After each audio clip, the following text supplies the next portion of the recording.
আদায় করার জন্য যেভাবে সুশিক্ষিত দিনদার ইমানদার উচ্চশিক্ষিত যুব সমাজ থাকার প্রয়োজন, সেটা না থাকার কারণে আজ আমরা বঞ্চিত হচ্ছি। কথা দেখি না?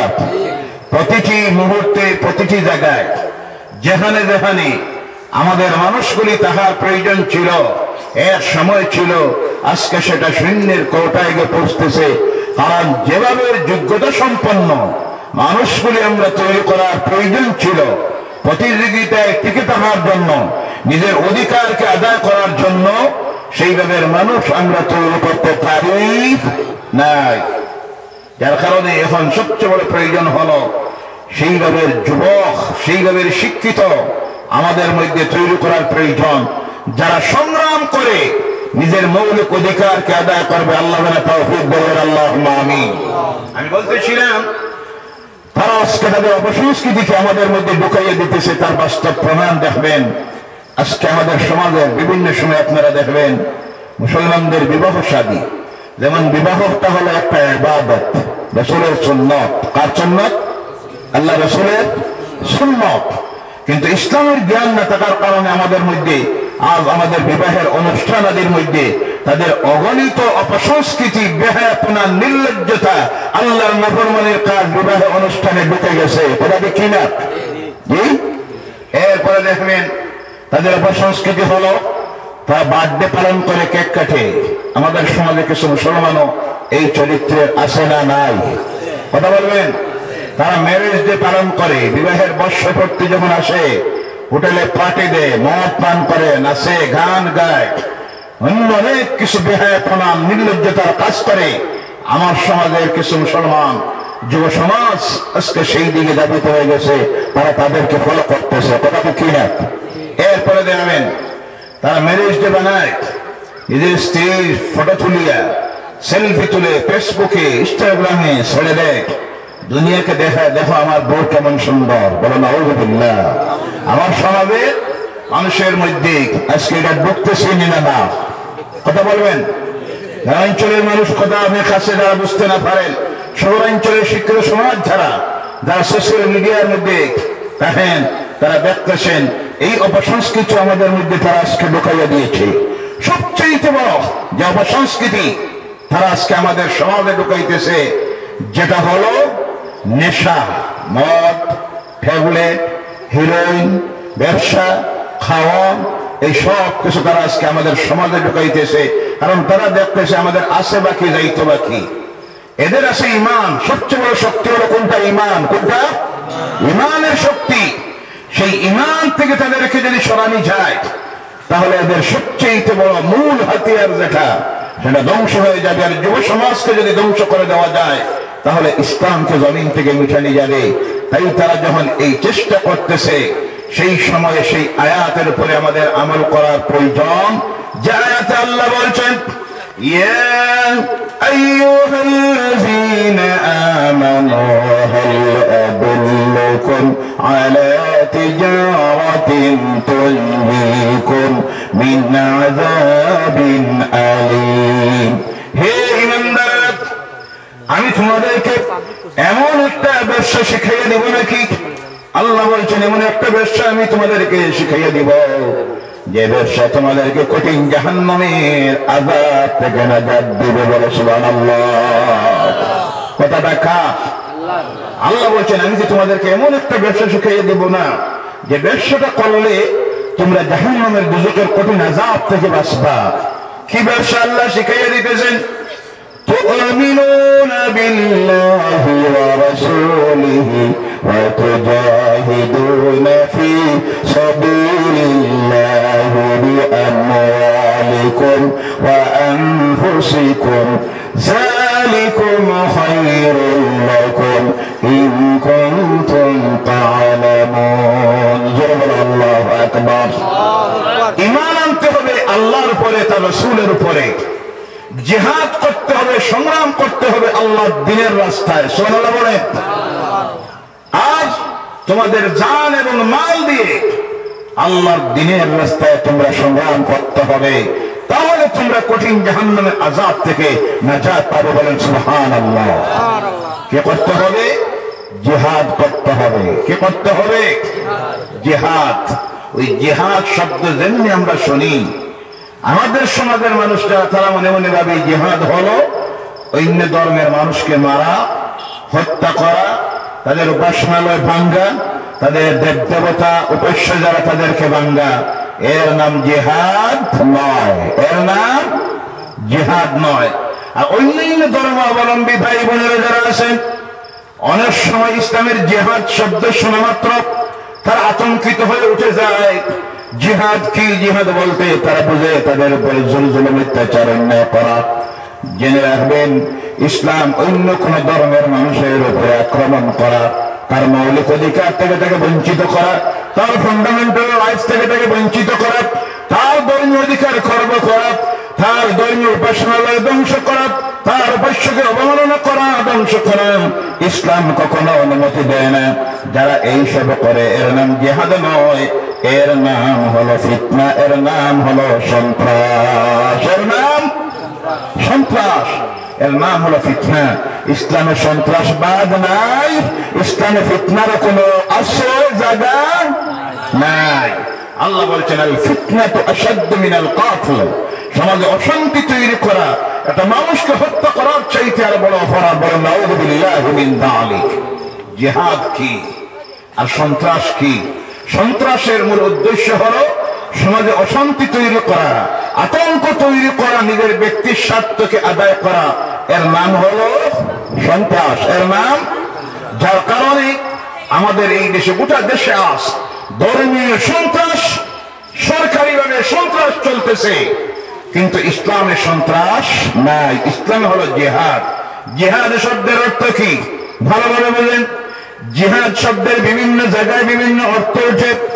যেমন একজন মানুষ সারা রাত্রি তাহাজ্জুদের নামাজ পড়ে, জিকির আজকার করে, তাসবিহ পড়ে, আল্লাহর সঙ্গে গভীর সম্পর্ক স্থাপন করার জন্য ওই যে সারা রাত্রি দেশে চেষ্টা করতেছে আধ্যাত্মিকতার জ্ঞান অর্জন করে আল্লাহর সঙ্গে গভীর সম্পর্ক স্থাপন করার জন্য যেটা রাত্রিতে করতেছে, এটা হলো তার জন্য জিহাদ। তার জন্য কি? জিহাদ। বিরক্ত হচ্ছে আপনারা? শেষ করে দিই না? আরো সামান্য সময়? জি, সামান্য সময় রাজি আছেন? আপনারা তো বড় যাইতে সময় লাগবে 15 থেকে 20 মিনিট, আমার লাগবে 3.5 ঘন্টা। কত সময়? 3.5 ঘন্টা। এরপরে তো আমি আসি, সামান্য সময়ের ভিতরে শেষ করে দেওয়ার চেষ্টা রাখবো ইনশাআল্লাহ। বলেন ইনশাআল্লাহ।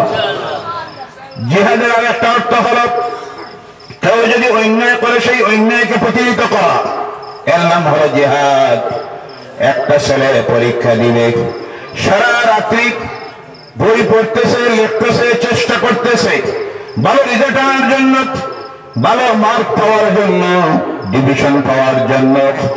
এই যে চেষ্টাটা করতেছে তার জন্য এটা হলো জিহাদ। তার জন্য জিহাদ।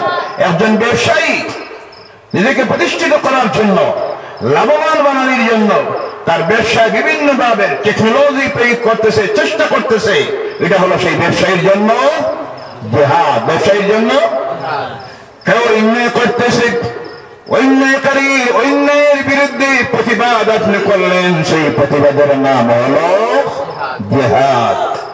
আপনার সমাজে মদ চলতেছে, সুদ চলতেছে, নেশা ট্যাবলেট, নেশা দ্রব্য সেবন চলতেছে, বিভিন্ন অসামাজিক কাজ চলতেছে, এর বিরুদ্ধে সম্মিলিতভাবে এলাকাবাসী যুবকেরা, মুরব্বীরা, আলিম ওলামারা প্রতিরোধ গড়ে তুললেন, বন্ধ করতে হবে। ওই যে ঘোষণাটা দিলেন, এর নাম হলো জিহাদ, এর নাম জিহাদ। সময়ে সময়ে জায়গা বুঝে জিহাদের অর্থ উঠে। জিহাদ বলতে শুধু কাউকে অন্যায়ভাবে হত্যা করা, মারা, এর নাম জিহাদ নয়। জিহাদের অপব্যাখ্যা করা হয়, যার কারণে কিছু সংখ্যক মানুষ ভাবে ইসলামের যে জিহাদ এটা হলো অন্য ধর্মের মানুষকে মারা, হত্যা করা। বলেন নাউযু বিল্লাহি মিন যালিক। বর্তমান এই ভারতবর্ষে মুসলমানদের জন্য সবচাইতে বড় জিহাদ হলো 1 নম্বরে, শুধু ভারতের মুসলমানের জন্য, বাংলাদেশ, পাকিস্তান, সৌদি আরবের না। কারণ বাংলাদেশে শিক্ষাঙ্গনগুলিতে আছে ধর্মীয় শিক্ষার ব্যবস্থা, পাকিস্তানে আছে, সৌদি আরবে আছে। ভারতবর্ষের সরকারি শিক্ষাঙ্গনে আজকে ধর্মীয় কোন শিক্ষার ব্যবস্থা আছে? নাই। সরকারি যে মাদ্রাসাগুলি ছিল তা বন্ধ হয়ে গেছে। 1 নম্বরের জিহাদ আজকে হলো এই ভারতের মুসলমানের ইমান যদি বাঁচাইতে হয়, ইমানদার যদি থাকতে হয়, দিন যদি শিখতে হয়, মসজিদ যদি বাঁচাইতে হয়, মক্তব যদি বাঁচাইতে হয়, 1 নম্বরে জিহাদ করতে হবে নিজের মাল দিয়া, জান দিয়া। আল্লাহর দিন কাম কোরআনের শিক্ষা যে জায়গায় দেওয়া হয় ওই প্রতিষ্ঠানগুলি বাঁচানি, বেসরকারি মাদ্রাসা বাঁচানি এই দেশের মুসলমানের জন্য আজকে 1 নম্বরের জিহাদ হয়ে গেছে। কিনা? কারণ এই শিক্ষা প্রতিষ্ঠান যদি বন্ধ হয়ে যায়, একদিন আসবে আল্লাহ না করুক এই দেশে ইসলাম থাকবে না। মসজিদ বন্ধ হয়ে যাবে, মক্তব বন্ধ হয়ে যাবে, তারা যা চাইতেছে তা হয়ে যাবে। এর জন্য আজকে আমাদের জন্য 1 নম্বরের জিহাদ হলো বেসরকারি মাদ্রাসাগুলিকে বাঁচানি এবং টিকাইয়া রাখা। যদি এইগুলি বন্ধ হয়ে যায়, মুসলমান সচেতন হন, একদিন আসবে যেই দিন আপনার সামনে আল্লাহর কালামের ব্যাখ্যাকারী মুফাসসিরুল কোরআন খুঁজে পাওয়া যাবে। হাদিসের আলোচনা করার মুহাদ্দিস যাকে বলা হয় একজনও পাওয়া যাবে না।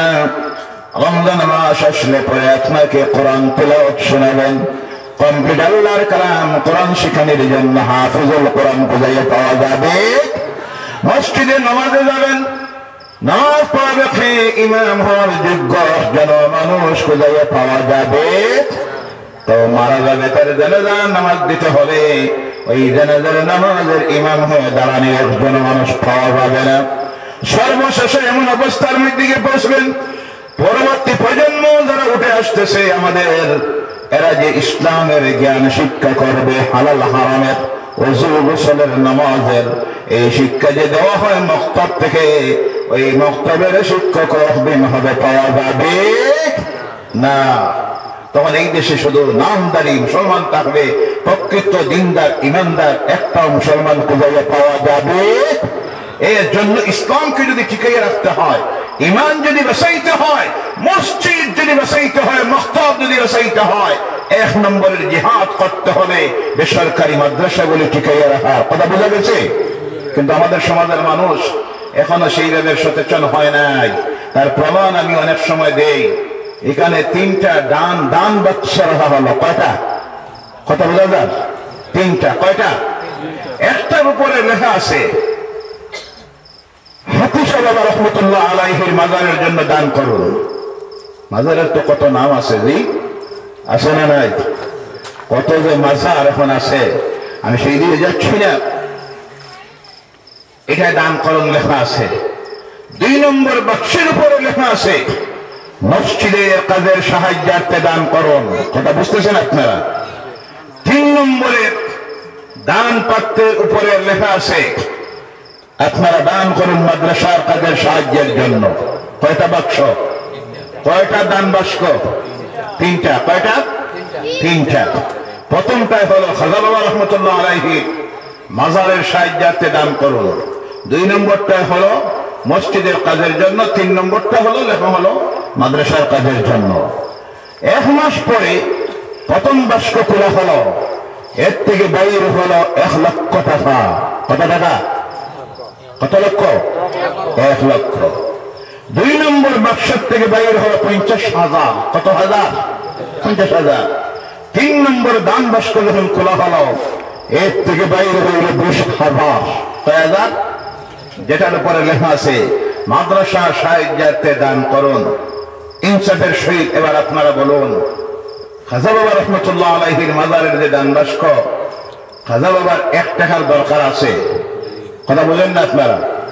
1 টাকার দরকার আছে? কথা বলেন। ওর ঘরের দরকার আছে? আরে কথা বুঝেন না আপনারা? ওনার আল্লাহর ওলি সেই তো কবরে ওনার 5 তলা বিল্ডিং বানাই দেওয়ার দরকার আছে? ওনার খানির দরকার আছে? কাপড়ের দরকার আছে? ঔষধের দরকার আছে? বিছানার দরকার আছে?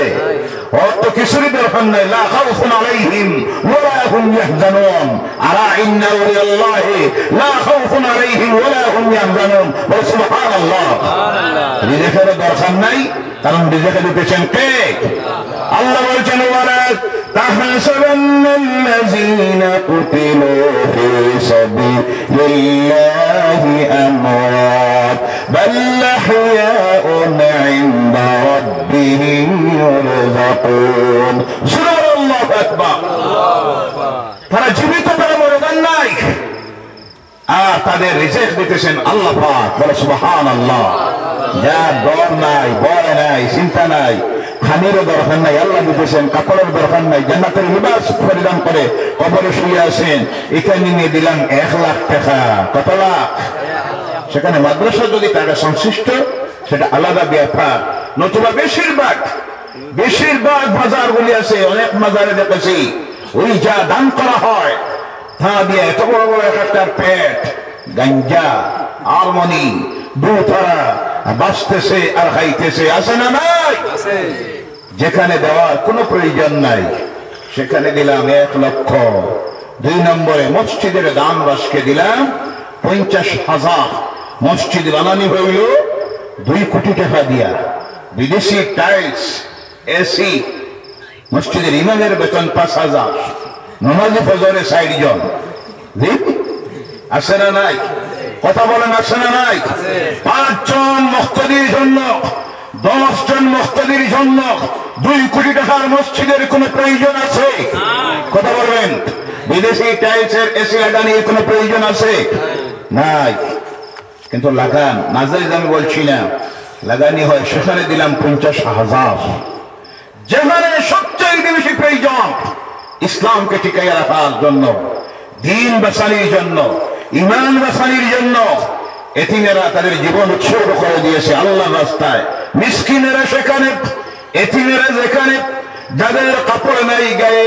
পেটে নাই খাবার মাথার উপরে নাই ছাদ মাও নাই অনেকের মাও নাই বাবাও নাই কেউ নাই এমন অবস্থায় গরিবগুলি আল্লাহর দ্বীনের রাস্তায় ফি সাবিলিল্লাহ ইবনে সাবিল বনে গেছে আল্লাহ দ্বীনকে বাঁচানোর সংগ্রামে রত তাদের কাছে দিলাম 20,000 এর চাইতে বড় বেকুব সমাজ আর হইতে পারে কথা বোঝা গেছে এখন আমরা গুরুত্ব সেটার বুঝি নাই যেখানে দেওয়ার কথা 1 লাখ সেখানে দেয় 20,000 যেখানে 1 টাকা না দিলেও অসুবিধা নাই আল্লাহ বলেন কোন টাকার দরকার আছে কথা বলেন আলাদা আগে বলেছি যদি মাদ্রাসা থাকে সেটা আলাদা বিষয় আলাদা ব্যাপার কিন্তু যদি কোনো মাজারে আল্লাহর ওলির দরবারে কোনো মাদ্রাসা না থাকে আমি অনুরোধ রাখবো এখানে 1 টাকাও দিবেন না কারণ এখানে কোনো টাকার প্রয়োজন নাই ওনার খানিরও দরকার নাই কাপড়ের দরকার নাই ঘর যেটা আছে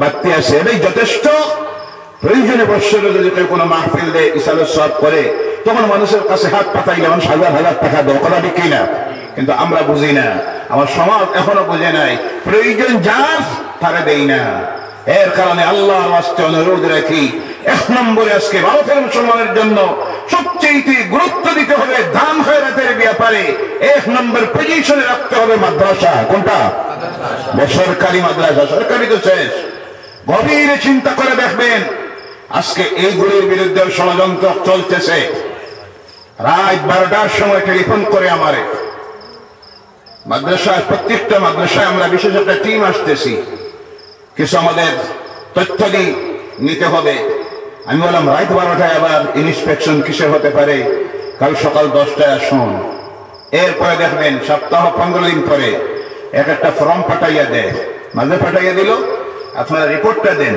আপনাদের মাদ্রাসার ছাত্ররা কোন সরকারি প্রতিষ্ঠানে পড়ে অথবা না যদি না পড়ে তাহলে লিখে দিবেন এবং যদি পড়ে তাও দিবেন দেখেন কিভাবে পেস লাগায় যদি আপনি লেখেন এটা আমার সরকারি মাদ্রাসা স্কুলে পড়ে তাহলে প্রশ্ন আসবে আপনার মাদ্রাসায় কোন সময় আয় কথা বুঝতেছেন আর পড়ে না যদি আপনি কম তাহলে হবে এদের মৌলিক অধিকার থেকে আপনি বঞ্চিত করতেছেন তাদের প্রাথমিক শিক্ষার থেকে মাতৃভাষার থেকে জেনারেল এডুকেশন থেকে আপনারা বঞ্চিত করতেছেন মানে যে কোনো একটা অজুহাত খুঁজাইতেছে কিভাবে ওইগুলি বন্ধ করা যায় কথা ঠিক কিনা এই সময়ে আমার সমাজের মানুষ সচেতন হওয়ার প্রয়োজন 1 নম্বরের জিহাদ আজকে আমাদের জন্য হয়ে গেছে ইসলামকে কোরআনকে দ্বীনকে যদি বাঁচাইয়ে রাখতে হয় মসজিদ মাদ্রাসা খানকা যদি বাঁচাইতে হয় বেসরকারি মাদ্রাসাগুলি বাঁচাইতে হবে এইগুলি যদি বন্ধ হয়ে যায় আল্লাহ না করুক তাহলে একদিন আসবে এই দেশে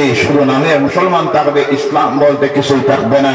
আল্লাহ পাক আমাদেরকে এই সংক্ষিপ্ত আলোচনার উপরে আমল করার জন্য তৌফিক দেয়। সকলে বলেন আল্লাহুম্মা আমিন। ওয়া মা আলাইনা ইল্লাল বালাগ ওয়া আখিরু দাওয়ানা আলহামদুলিল্লাহি রাব্বিল আলামিন। আল্লাহুম্মা আমিন। ربنا ظلمنا أنفسنا وإن لم تغفر لنا وترحمنا لنكونن من الخاسرين. ربنا آتنا في الدنيا حسنة وفي الآخرة حسنة وقنا عذاب النار وادخلنا الجنة مع الأبرار برحمتك يا عزيز يا غفار يا رب العالمين. اللهم إني ظلمت نفسي ظلما كثيرا ولا يغفر الذنوب إلا أنت فاغفر لي مغفرة من عندك وارحمني إنك أنت الغفور الرحيم. رب العالمين فنجريا دار النجاة يقضي مدرسة وانت مبشريك عظيم الشان واضمع في الأمر ونقر الأجب এই ঠান্ডার রাত্রিতে রাতে 11টা বেজে গেল আল্লাহ, ওই গভীর রাত্রে খালেস তওবার নিয়তে তুমি মাবুদের দরবারে হাত পাতাইয়াছি মাবুদ। রব্বুল আলামিন সারাদিন থেকে শুরু করে এখন পর্যন্ত যা আলোচনা করলাম, যা আলোচনা করো আর তোমার বান্দা বান্দিরা এই মাহফিলের জন্য যত প্রকারের সাহায্য সহযোগিতা দিলে কবুল করে নাও। সারাটা বছর এই এলাকার মানুষ বিভিন্ন জায়গাতে মানুষেরা সাহায্য দেয়, সহযোগিতা দেয়। আল্লাহ যত প্রকারের সাহায্য সহযোগিতা যা দিল তোমার কালামের খেদমতের জন্য তা তুমি কবুল করে নাও। কিছুক্ষণ আগে তোমার বান্দাদের কাছে যে সাহায্য চাওয়া হলো আল্লাহ হাজার হাজার দান করলো তা তুমি কবুল করে নাও। সবটুকুন খবরটুকুন সর্বপ্রথম মদিনার হাবিবের নূরের রওজা মুবারক জান্নাতুল ফিরদাউসের টুকরায় তুমি পৌঁছাইয়া দাও।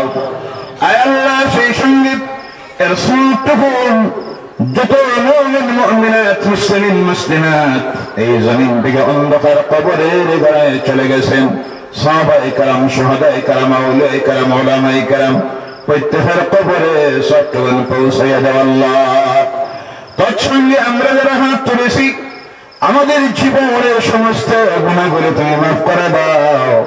জানি না মাবুদ কোন সময় আমরা তার যাওয়ার ডাক এসে যাবে। রব্বুল আলামিন মালাকুল মউত আজরাইলের সামনে হাজির করানোর আগে আমাদের আমল জীবনের গুনাহগুলো তুমি মাফ করে দাও।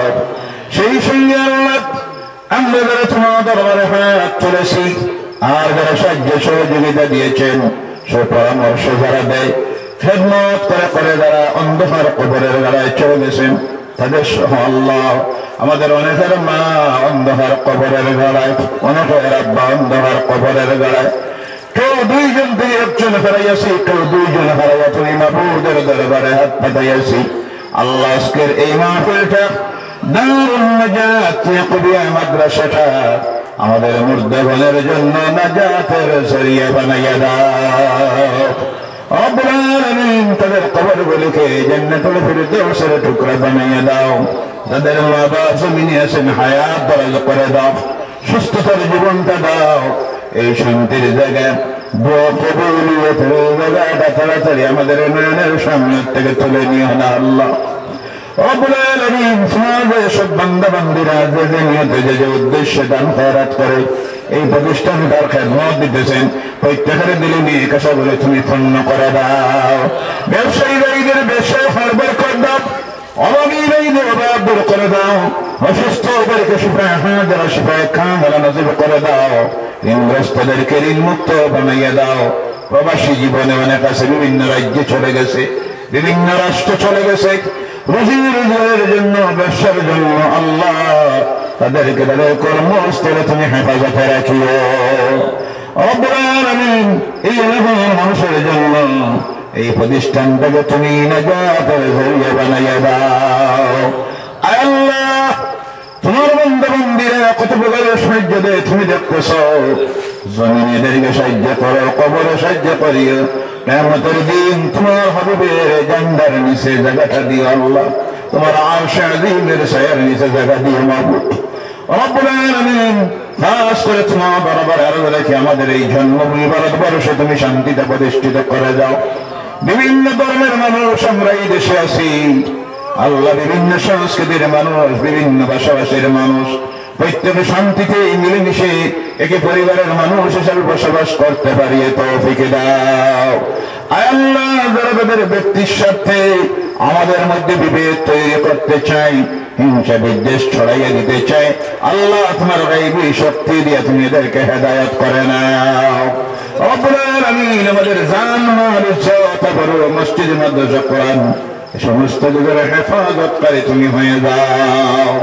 বিশেষ করে আল্লাহ গুনাহ মাফির আলোচনার সবটুকু মুর্শিদিনা শামসুল উলামা জুবদাতুল আরিফিন সিরাজুস সালিকিন মিনহাজুল আবিদিন আল্লামা হুজুর সাহেব কিবলা ফুলতলি রাহমাতুল্লাহ তাআলা আলাইহির মুবারক পৌঁছায়া দাও। আয় আল্লাহ, এই জমিনে আমরা চিরস্থায়ী নয়, চলে যাবো।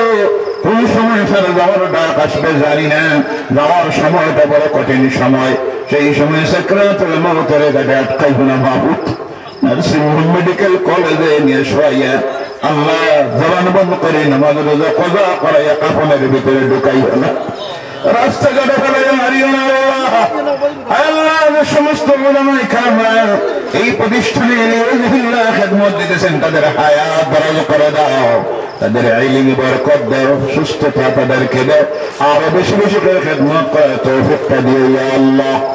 রব্বুল আলামিন, দুনিয়ার জীবনটা যখন শেষ হয়ে যাবে, আখিরাতে যাওয়ার সময় আসবে, আল্লাহ আমাদের জবানটা দিয়া দুনিয়ার জীবনের শেষ কথাটা বারবার গায়ে করাইয়া দিও, লা ইলাহা ইল্লাল্লাহু মুহাম্মাদুর রাসূলুল্লাহ। সুবহান রাব্বিকা রাব্বিল ইজ্জাতি আম্মা ইয়াসিফুন ওয়া সালামুন আলাল মুরসালিন ওয়ালহামদুলিল্লাহি রাব্বিল আলামিন।